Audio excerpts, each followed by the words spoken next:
નમસ્કાર મિત્રો, જોબ સરકારી યુટ્યુબ ચેનલમાં તમારું હાર્દિક સ્વાગત છે। તો મિત્રો, આજે આપણે ફરી એક સરકારી નોકરીની જાહેરાતની માહિતી આ વિડીયોમાં જોવાના છીએ। તો મિત્રો, ગુજરાત રાજ્ય વાહન વ્યવહાર નિગમમાં ડ્રાઈવરની ભરતી કરવા માટેની જાહેરાત પ્રસિદ્ધ કરવામાં આવી છે। મિત્રો, અહીં 4599 જેટલી બમ્પર જગ્યાઓ ઉપર ભરતી થવાની છે।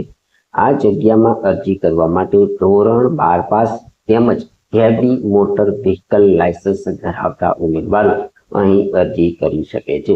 તો ચાલો આપણે આ જાહેરાતની વિસ્તૃત માહિતી અહીં મેળવીએ। ગુજરાત રાજ્ય માર્ગ વાહન વ્યવહાર નિગમ દ્વારા નીચે જણાવેલી કક્ષાની સીધી ભરતીની જગ્યાઓ અન્વયે પસંદગી યાદી તૈયાર કરવા માટે ઉમેદવારો પાસેથી ઓનલાઈન અરજીપત્રકો મંગાવવામાં આવે છે। આ માટે ઉમેદવારોએ ojas.gujarat.gov.in વેબસાઇટ પર નીચે જણાવેલા સમયગાળા દરમિયાન ઓનલાઈન અરજી કરવાની રહેશે। ઓનલાઈન અરજીપત્રકમાં અરજદારે પોતાનો ફોટો તથા સહી અપલોડ કરવાની રહેશે, અન્યથા અરજીપત્રક રદ કરવામાં આવશે। અરજી કરવાની વિગતવાર સૂચનાઓ જાહેરાત દરેક ઉમેદવારે પ્રથમ ધ્યાનથી વાંચવી જરૂરી છે।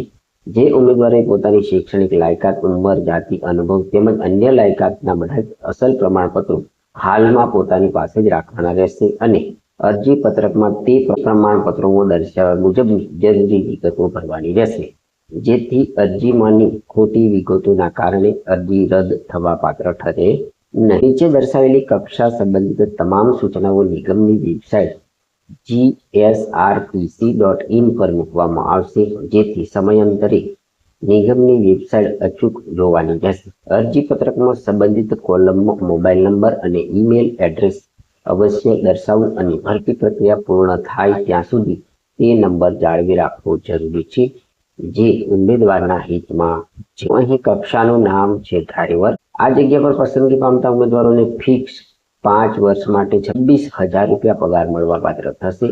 અહીં કુલ 4599 જગ્યા ઉપર ભરતી થવાની છે।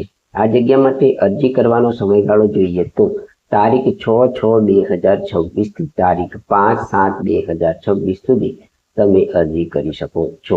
અરજીપત્રકની ફી સ્વીકારવાનો સમયગાળો તારીખ 6/6/2026 થી 7/7/2026 સુધીનો રહેશે।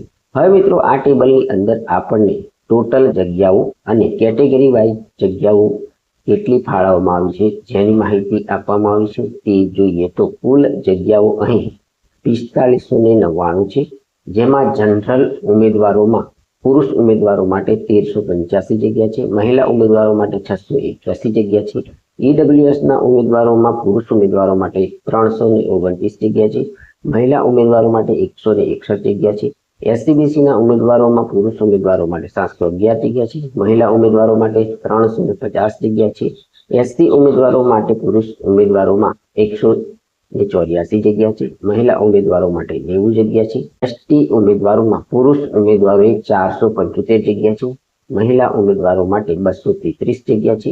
મિત્રો, અહીં કુલ જગ્યા પૈકી માજી સૈનિકો માટે 459 જગ્યાઓ ફાળવવામાં આવેલી છે। તો મિત્રો, અહીં કુલ કેટેગરી વાઇઝ જગ્યાઓ આપણે જોઈ।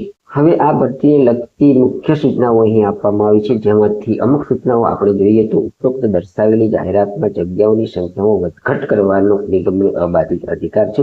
જાહેરાતમાં દર્શાવેલી અનામતની જગ્યાઓ રોસ્ટર પદ્ધતિ બાબતેની નીતિ અને નિયત ટકાવારી અનુસાર ફેરફાર કરવાનો નિગમને અબાધિત હક રહેશે। જે ઉમેદવારે આ કક્ષામાં એકથી વધુ અરજીપત્રક ભરેલ હશે તેવા ઉમેદવારો અંતિમ ભરેલ અરજીપત્રક જ વિચારણામાં લેવામાં આવશે અને બાકીના અરજીપત્રકો આપોઆપ રદ થયેલ ગણાશે, જે અંગે ઉમેદવાર કોઈ તકરાર ઉપસ્થિત કરી શકશે નહીં। મિત્રો, અહીં તમે અરજીપત્રક ભરો છો તેની માહિતી આપવામાં આવી છે। 5મા નંબરની સૂચના છે કે અરજીપત્રક ભરનાર તમામ ઉમેદવારોને 100 ગુણની OMR પર લેખિત પરીક્ષા માટે બોલાવવામાં આવશે। મિત્રો, અહીં 100 ગુણની OMR પદ્ધતિની હેતુલક્ષી લેખિત પરીક્ષામાં ઉપસ્થિત રહેલા ઉમેદવારો પૈકી સૌથી ઊંચું મેરિટ ધરાવતા ઉમેદવારોને જાહેરાતમાં દર્શાવેલા અનામત બિન અનામત જગ્યાઓ ધ્યાને લઈ 1:2 રેશિયો મુજબ ડ્રાઇવિંગ ટેસ્ટ માટે બોલાવવામાં આવશે અને આ ટેસ્ટમાં કોઈ કારણોસર જરૂરી ઉમેદવાર ઉપલબ્ધ ન થાય તો પુનઃ જરૂરિયાત મુજબના ઉમેદવારોને ડ્રાઇવિંગ ટેસ્ટ માટે બોલાવવામાં આવશે। 1:2 મુજબ ઉમેદવારોને બોલાવવામાં આવે ત્યારે સરખા ગુણ ધરાવતા ઉમેદવારો ડ્રાઇવિંગ ટેસ્ટ માટે પણ બોલાવવામાં આવશે. તો મિત્રો અહીં તમારું ડ્રાઇવિંગ ટેસ્ટ અને કઈ રીતના અહીંયા નિમણૂક આપવાની છે એની માહિતી આપવામાં આવી છે. હવે આ જગ્યામાં અરજી કરવા માટેની કક્ષાને લગતી મહત્વની જે સૂચના છે તે જોઈએ તો સૂચના નંબર 1 છે કે વિઝન, ચોખ્ખું વિઝન હોવું જોઈએ અને રંગ અંધત્વ ધરાવતા ન હોવા જોઈએ. મર્યાદાની વાત કરીએ તો ઉમેદવારની વય 25 થી 35 વર્ષ વચ્ચે હોવી જોઈએ. અનામત વર્ગના ઉમેદવારોની ઉપલી વય મર્યાદામાં સરકારશ્રીના નીતિ નિયમો મુજબ 5 વર્ષની છૂટછાટ મળવાપાત્ર થશે. મિત્રો અહીં ડ્રાઈવરની જગ્યા માટે ઊંચાઈ પણ જરૂરી છે. તો પુરુષ ઉમેદવારો માટે ઓછામાં ઓછી 1.62 સેન્ટીમીટર ઊંચાઈ હોવી જરૂરી છે.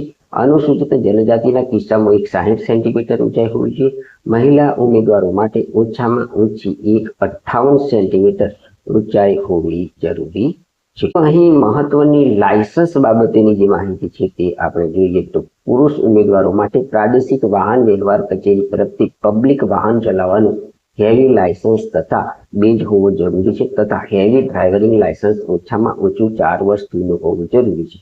બ્રેકનો સમય અનુભવની ગણતરીમાં ધ્યાને લેવામાં આવશે નહીં તથા હેવી લાયસન્સ પછીનો ડીઝલ સહિતના ભારે વાહન ચલાવવાનો ઓછામાં ઓછો 4 વર્ષનો અનુભવ ટ્રાન્સપોર્ટ કંપનીનું પ્રમાણપત્ર ધરાવતા હોવા જોઈએ. મહિલા ઉમેદવારો માટે જોઈએ તો પ્રાદેશિક વાહન વ્યવહાર કચેરી તરફથી પબ્લિક વાહન ચલાવવાનું હેવી લાયસન્સ તથા બેજ હોવું જરૂરી છે તથા અરજી રજૂ કરતી વખતે ધરાવતા હોવા જોઈએ. હેવી વાહન ચલાવવાનો અનુભવ ધરાવનાર મહિલા ઉમેદવારોને અગ્રિમતા આપવામાં આવશે. હેવી વાહન ચલાવવાનો અનુભવ ન હોય તેવા કિસ્સામાં નિગમના ઓટોમેટિક ડ્રાઇવિંગ ટેસ્ટ સેન્ટર ખાતે 2 માસની તાલીમ સંતોષકારક રીતે પૂર્ણ થયા બાદ જ બસ ચલાવવા માટે નિમણૂક અંગેની કાર્યવાહી હાથ ધરવામાં આવશે. અહીં તમારી ઊંચાઈ કઈ રીતના માપવામાં આવશે તેની માહિતી આપવામાં આવી છે. આ તમારે અહીં જોઈ લેવાની રહેશે. હવે મિત્રો અહીં ભરતી પ્રક્રિયાની માહિતી જોઈએ તો અહીં 100 ગુણમાંથી ફાળવણીનું વેટેજ આપણે જોઈએ તો પ્રથમ નંબર ઉપર છે કે 100 ગુણની OMR લેખિત પરીક્ષા લેવામાં આવશે. જેમાં પાસ થવા માટે લઘુત્તમ કોઈ ગુણ નક્કી કરવામાં આવેલા નથી પરંતુ તેમાંથી 40% ગુણ વેટેજ કરવામાં આવશે. નંબર 2 ની અંદર જોઈએ તો 50 ગુણનો ડ્રાઇવિંગ ટેસ્ટ હશે. તમામ ઉમેદવારોએ પાસ થવા માટે લઘુત્તમ અહીં 35 ગુણ મેળવવાના રહેશે અને તેનું મેરિટમાં 60% વેટેજ રહેશે. તો મિત્રો અહીં કુલ લેખિત પરીક્ષા અને ડ્રાઇવિંગ ટેસ્ટ મળીને 100% વેટેજ ગણવામાં આવશે. હવે OMR પદ્ધતિથી સ્પર્ધાત્મક હેતુલક્ષી કસોટી માટેના જે વિષયો છે તે અહીં આપવામાં આવ્યા છે તે આપણે જોઈએ તો OMR પદ્ધતિની સ્પર્ધાત્મક લેખિત કસોટીનો ગુણભાર નીચે મુજબ છે. મિત્રો અહીં 100 ગુણનું પેપર રહેશે. સમય 1 કલાકનો રહેશે. અહીં કુલ 5 વિષયોમાંથી 100 માર્ક્સનું પેપર પૂછવામાં આવશે. જેમાં પ્રથમ વિષય છે સામાન્ય જ્ઞાન, વિષય છે road and safety automatic, Gujarati ભાષા વ્યાકરણ, 4 નંબરનો વિષય છે અંગ્રેજી ભાષા અને વ્યાકરણ અને 5 નંબરનો વિષય છે અંક ગણિત. તો અહીં કુલ મળીને 100 માર્ક્સનું આ પેપર રહેશે. આ દરેક વિષય માધ્યમ ધોરણ 12 કક્ષા સુધીનું જ અહીં રહેશે. હવે મિત્રો અહીં OMR નો સમયગાળો કેટલો રહેશે તેની સંપૂર્ણ માહિતી તમને આપવામાં આવી છે. સાચા અથવા તો ખોટા જવાબ જે -0.25 ગુણ કાપવામાં આવશે તેની પણ અહીં માહિતી આપવામાં આવી છે. તો તે તમારે અહીં આ જાહેરાતને ડાઉનલોડ કરીને જોઈ લેવાની છે.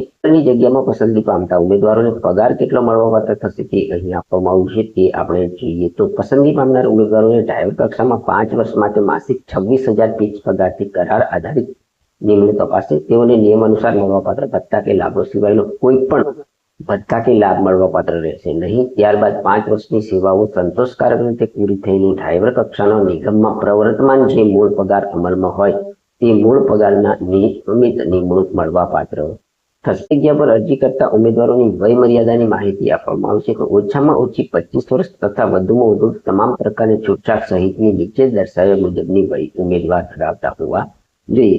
મિત્રો અહીં બિન અનામત વર્ગના ઉમેદવારો માટે 35 વર્ષની વય હોવી જોઈએ જ્યારે મહિલા ઉમેદવારો માટે અહીં 40 વર્ષ વય હોવી જોઈએ. અનામત કેટેગરી એટલે કે SC, ST, SCBC, EWS માટે અહીં 40 વર્ષની વય હોવી જોઈએ. તે જ કેટેગરીમાં મહિલા ઉમેદવારો માટે અહીં 45 વર્ષ સુધીની વય હોવી જોઈએ. માજી સૈનિકો માટે પણ અહીં 45 વર્ષની વય છે તેમજ મહિલા ઉમેદવારો માટે પણ અહીં 45 વર્ષ સુધીની વય હોવી જોઈએ. મિત્રો આ જગ્યા પર અરજી કરવા માટે 25 થી 35 વર્ષની જે વય હોવી જોઈએ. તેમાં જન્મ તારીખ 5/7/1991 થી 5/7/2001 વચ્ચે જન્મેલા ઉમેદવારો અહીં અરજી કરી શકે છે. અહીં નાગરિકત્વની વાત કરીએ તો ઉમેદવાર ભારતના નાગરિક હોવા જોઈએ. જન્મ તારીખ તો નિગમ જન્મ તારીખના પુરાવા માટે SSC બોર્ડ દ્વારા અપાઈ SSCE નું પ્રમાણપત્ર માન્ય રહેશે અથવા ઉમેદવાર પાસે HSC નું પ્રમાણપત્ર ઉપલબ્ધ ન હોય તેવા કિસ્સામાં શાળા છોડ્યાનું પ્રમાણપત્ર માન્ય ગણવામાં આવશે. SSC અથવા શાળા છોડ્યા પ્રમાણપત્ર અને ડ્રાઇવિંગ લાયસન્સમાં જન્મ તારીખ એક સરખી હોવી જોઈએ. તો મિત્રો અહીં જન્મ તારીખ તમારે કોઈ પણ જગ્યાએ અલગ અલગ હોવી જોઈએ નહીં. શૈક્ષણિક લાયકાતની વાત કરીએ તો ઉમેદવાર ધોરણ 12 પાસ ની માર્કશીટ, વય, જાતિ, કોમ્પ્યુટરનું પ્રમાણપત્ર, ડ્રાઇવિંગ લાયસન્સ, બેજ, અનુભવ સર્ટિફિકેટ વગેરેના પ્રમાણપત્રો માર્કશીટ અરજી કરવાની છેલ્લી તારીખે ધ્યાનમાં લેવામાં આવશે. ત્યારબાદના પ્રમાણપત્રો હશે તો તે ગ્રાહ્ય રાખવામાં આવશે નહીં અને અરજી પત્રક રદ કરવામાં આવશે. તો મિત્રો અહીં શૈક્ષણિક લાયકાતની વાત કરીએ તો ધોરણ 12 પાસ તેમજ ડ્રાઇવિંગનો જે અનુભવ છે તે અહીં ડ્રાઈવર કક્ષા માટે મહત્વનું રહેશે. મિત્રો અહીં અનુભવની વાત કરીએ તો ડ્રાઈવર કક્ષામાં અરજી કરવા માટે અનુભવની જે માહિતી છે તે અહીં આપવામાં આવી છે. તો આરટીઓ કચેરી તરફથી હેવી લાયસન્સ એટલે કે HGV, HPV, PSV licence issue થયા તારીખ પછીનો અનુભવ માન્ય ગણાશે. તો મિત્રો જો તમે અહીં આ હેવી લાયસન્સ કર્યા પછીનો અનુભવ કઈ રીતના ગણવાનો છે તેની માહિતી મેળવવા માંગતા હોય તો આ PDF ને ડાઉનલોડ કરી અને તેનો સંપૂર્ણ અભ્યાસ કરવાનો રહેશે. આ ઉપરાંત આપણી YouTube ચેનલ ઉપર આવતીકાલ સુધીમાં આ જે અનુભવ અને લાયસન્સ બાબતેની મહત્વની જે માહિતી છે તેનો વિડીયો પણ આપણે બનાવીને મૂકીશું, તે તમારે અહીં જોઈ લેવાનો રહેશે. મિત્રો અહીં અનામતના લાભની વાત કરીએ તો SC, ST, OBC, EWS દરેકને જે અનામતનો લાભ લેવા માંગે છે તેમણે સમય મર્યાદાના પોતાના પ્રમાણપત્રો અહીં રજૂ કરવાના રહેશે અને તે પ્રમાણપત્રો માન્ય હોવા જરૂરી છે. હવે છેલ્લે મિત્રો અહીં સંયુક્ત પરીક્ષા અંગેની ઓનલાઈન પ્રોસેસ ફી કેટલી ભરવાની છે તે જોઈએ તો ઓનલાઈન અરજીપત્રક ભરતી સમયે બિન અનામત આર્થિક રીતે નબળા વર્ગ, સામાજિક અને શૈક્ષણિક રીતે પછાત, SC, ST, માજી સૈનિક તથા દિવ્યાંગ કેટેગરીના તમામ પુરુષ મહિલા ઉમેદવારોએ નીચે કોષ્ટકમાં દર્શાવ્યા મુજબની સંયુક્ત પરીક્ષા અંગેની online process fee ojas.gujarat.gov.in website પર જઈ ભરવાની રહેશે. હવે મિત્રો અહીં ફી કેટલી ભરવાની છે તે જોઈએ તો બિન અનામત કેટેગરીના ઉમેદવારોએ ₹300 પ્લસ GST ભરવાની રહેશે, જ્યારે અનામત કેટેગરી એટલે કે SC, BC, ST, SC, EWS, માજી સૈનિક વગેરેને અહીં ₹200 પ્લસ GST ભરવાની રહેશે. મિત્રો અહીં ડ્રાઇવિંગ ટેસ્ટ અંગેની મહત્વની સૂચનાઓ તમને આપવામાં આવી છે તે પણ તમારે આ જાહેરાતમાં જોઈ લેવાની રહેશે. અરજી કેવી રીતના કરવી તો મિત્રો જો તમે પોતાનું ફોર્મ પોતાની જાતે ભરવા માંગતા હોય તો અહીં નિગમ દ્વારા તમને અરજી ફોર્મ ભરવા માટેની સંપૂર્ણ માહિતી સ્ટેપ બાય સ્ટેપ આપવામાં આવી છે, જે તમારે યોગ્ય અભ્યાસ કરી અને પછી જ પોતાનું ફોર્મ અહીં ભરવાનું રહેશે. તો મિત્રો આ હતી ગુજરાત રાજ્ય માર્ગ વાહન વ્યવહાર નિગમ દ્વારા ડ્રાઈવર કેડરમાં ભરતી કરવા માટેની જાહેરાતની માહિતી આપતો વિડીયો.